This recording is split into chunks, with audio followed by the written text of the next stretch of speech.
आज प्रत्येक जण सांगत आहे मराठा आरक्षणाला 40 वर्षांचा संघर्ष आहे। हा 40 वर्षांचा संघर्ष हा नक्की आहे तरी काय हे आज आपण या व्हिडिओत पाहणार आहोत।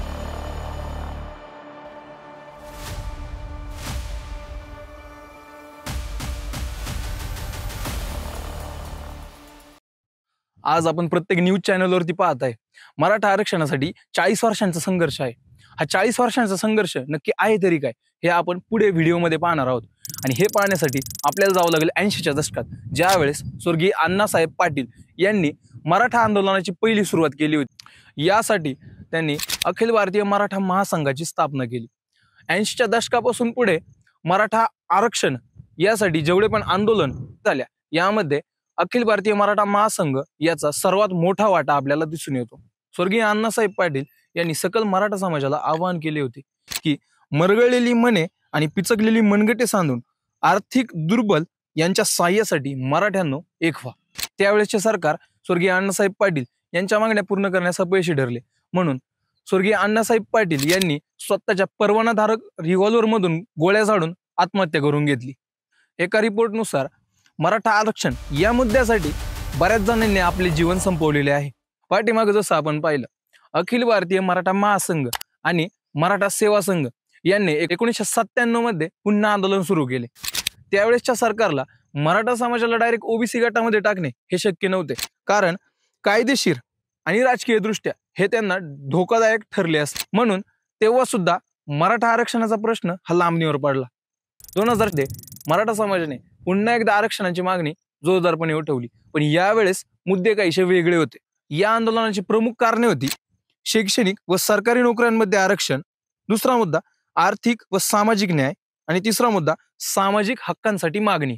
2004 मध्ये खत्रे आयोगाने कुणबी मराठा आणि मराठा कुणबी अशा दुहेरी ओळख असणाऱ्या मराठा समाजाला ओबीसी गटामध्ये समाविष्ट केले।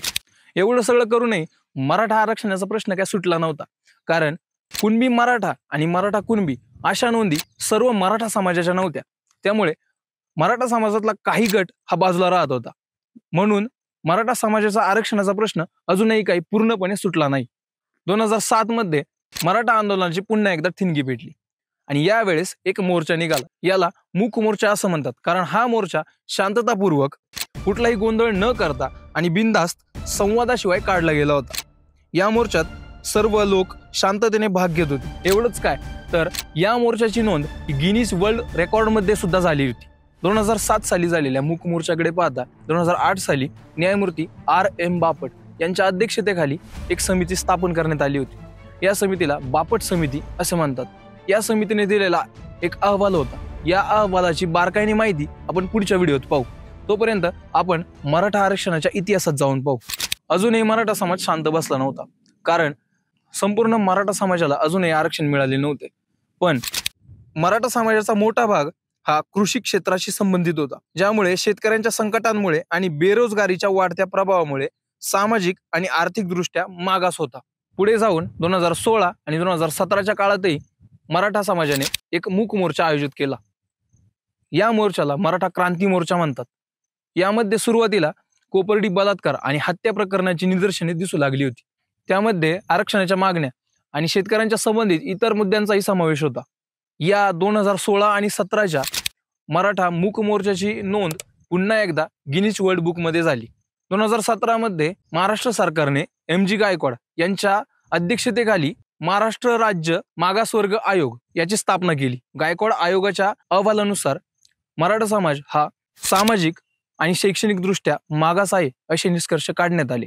गायकवाड आयोग हा मराठा समाज सामाजिक आणि शैक्षणिक दृष्ट्या मागास आहे असा निष्कर्ष देणारा ठोस पुरावा ठरला, ज्यामुळे SEBC ऍक्ट 2018 लागू झाला। इथून पुढे SEBC ऍक्ट 2018 हा लागूच होता, पण जून 2019 आणि मे 2021 मध्ये काही असं झालं की त्यामुळे 2023 साली मनोजदादा जरांगे पाटील यांच्या अध्यक्षतेखाली पुन्हा एकदा उपोषणाची सुरुवात झाली। त्यावेळेसचे मुख्यमंत्री यांनी शिंदे समिती स्थापन केली आणि शिंदे समिती स्थापन केल्यानंतर मराठा आरक्षणाला चालना देण्यास मदत झाली।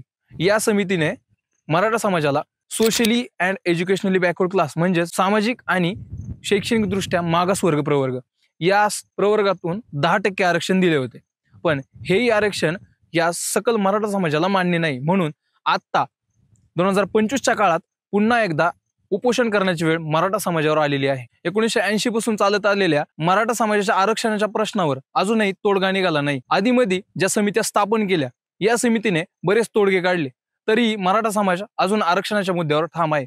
या समाजाला या आरक्षणाच्या मुद्द्याचे संपूर्ण उत्तर का भेटत नाही हे आपण पुढच्या व्हिडिओत पाहू।